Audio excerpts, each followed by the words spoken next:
hukumallah.org. Lampiran 8b, korban-korban, mengapa tidak dapat dilaksanakan saat ini? Apa yang sebenarnya dituntut oleh hukum? Di antara semua perintah yang diberikan kepada Israel, tidak ada yang dijelaskan dengan ketelitian sebesar korban-korban. Allah merinci semuanya: jenis hewan, umur, kondisi, penanganan darah, lokasi mezbah, peran para imam, bahkan pakaian yang mereka kenakan ketika melayani. Setiap korban bakaran, korban penghapus dosa, korban penebus salah, korban keselamatan, dan korban harian, mengikuti pola ilahi yang tidak menyisakan ruang bagi kreativitas pribadi atau penafsiran alternatif. Imam harus melakukan ini. Mezbah harus berada di sini. Darah harus ditempatkan di sana. Hukum Allah adalah sistem ketaatan yang tepat, bukan saran yang terbuka untuk disesuaikan. Korban tidak pernah sekadar membunuh seekor hewan bagi Allah. Korban adalah tindakan kudus yang hanya dilakukan di pelataran bait suci. Imamat 17 dari 3-5. Ulangan 12 dari 5-6.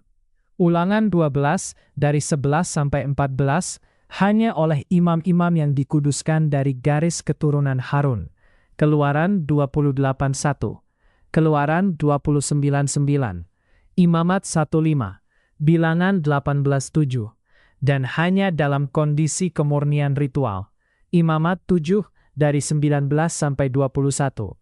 Imamat 22 dari 2-6. Orang yang beribadah tidak memilih tempatnya. Orang yang beribadah tidak memilih siapa yang memimpin. Orang yang beribadah tidak menentukan bagaimana darah ditanani atau di mana darah itu diaplikasikan. Seluruh sistem itu adalah rancangan Allah, dan ketaatan menuntut penghormatan terhadap setiap rincian dari rancangan itu. Keluaran 25:40, Keluaran 26:30, Imamat 10 dari 1-3. Bagaimana Israel menaati perintah-perintah ini pada masa lalu? Ketika bait suci masih berdiri, Israel menaati hukum-hukum ini persis seperti yang diperintahkan. Generasi Musa, Yosua, Samuel, Salomo, Hizkia, Yosia, Ezra, dan Nehemia semuanya mendekati Allah melalui korban-korban yang ia sendiri tetapkan. Tidak seorang pun mengganti mezbah. Tidak seorang pun mengimprovisasi ritual baru.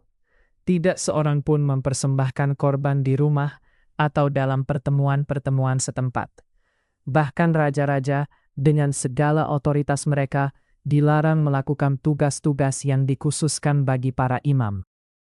Kitab suci berulang kali menunjukkan bahwa setiap kali Israel berusaha mengubah sistem ini dengan mempersembahkan korban di tempat yang tidak diizinkan, atau dengan membiarkan orang yang bukan imam menangani tugas-tugas kudus, Allah menolak ibadah mereka dan seringkali mendatangkan hukuman.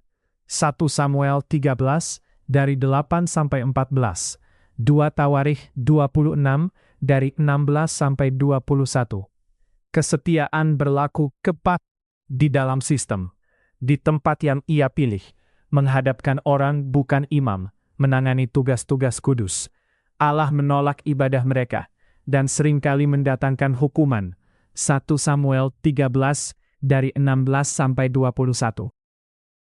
Mengapa perintah-perintah ini tidak dapat ditaati saat ini?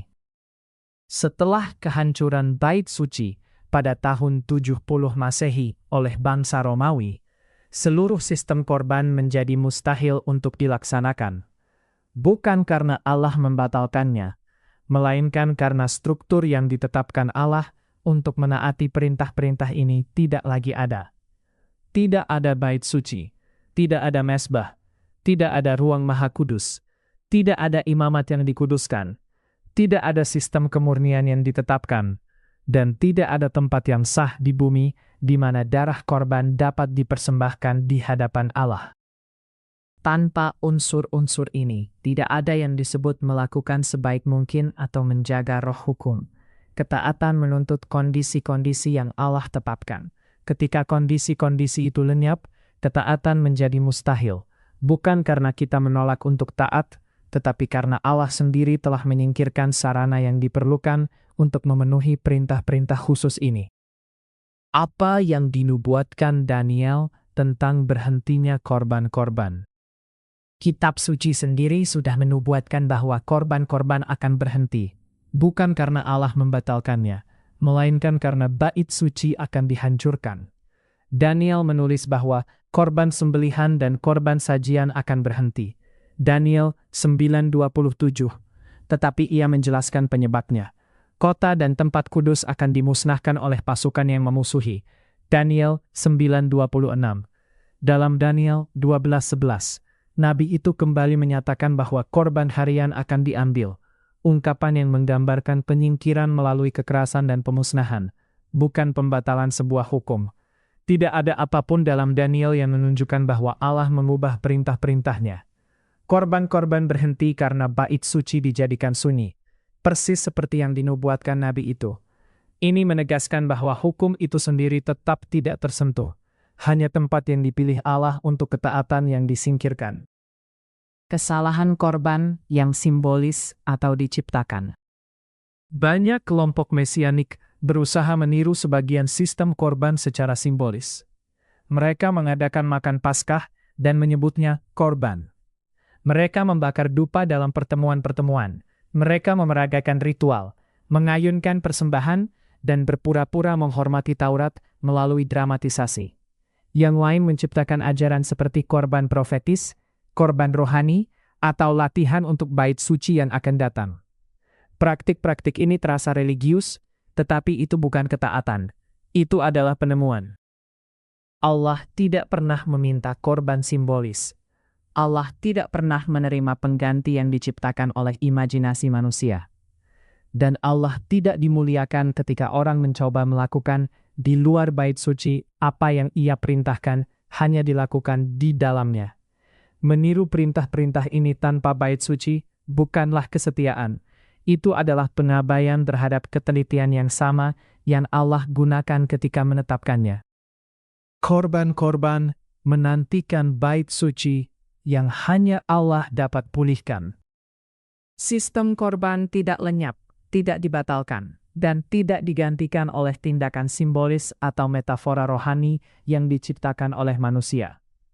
Tidak ada apapun dalam hukum, para nabi, atau kata-kata Yesus yang pernah menyatakan bahwa perintah-perintah tentang korban-korban sudah berakhir. Yesus menegaskan keabsahan kekal dari setiap bagian hukum, dengan mengatakan bahwa bahkan satu goresan huruf yang paling kecil pun tidak akan lenyap sampai langit dan bumi berlalu.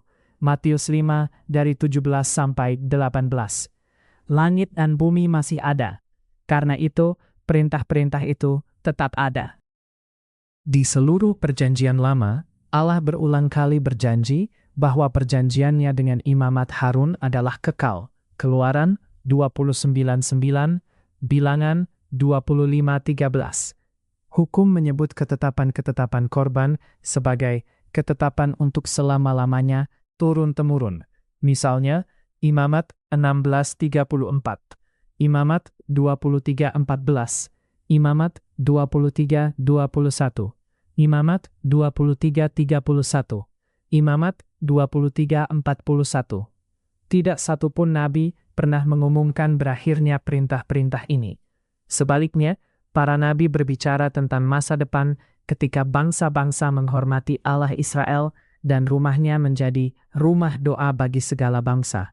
Yesaya 56:7, ayat yang sama yang dikutip Yesus untuk membela kekudusan bait suci. Markus 11:17. Yesus tidak mengutip ayat ini untuk menandai berakhirnya bait suci, melainkan untuk mengecam mereka yang merusaknya. Karena hukum tidak pernah membatalkan korban-korban ini, dan karena Yesus tidak pernah membatalkannya, dan karena para nabi tidak pernah mengajarkan pembatalannya, maka kita menyimpulkan hanya apa yang diizinkan kitab suci.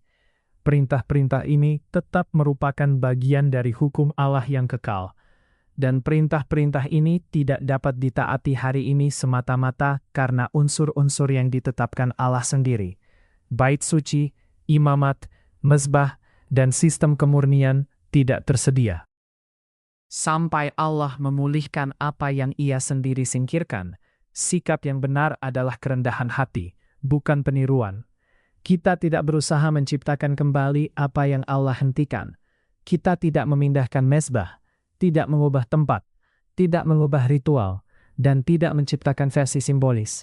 Kita mengakui hukum, menghormati kesempurnaannya, dan menolak menambah atau mengurangi apa yang Allah perintahkan. Ulangan 42. Apapun yang kurang dari itu adalah ketaatan parsial, dan ketaatan parsial adalah ketidaktaatan.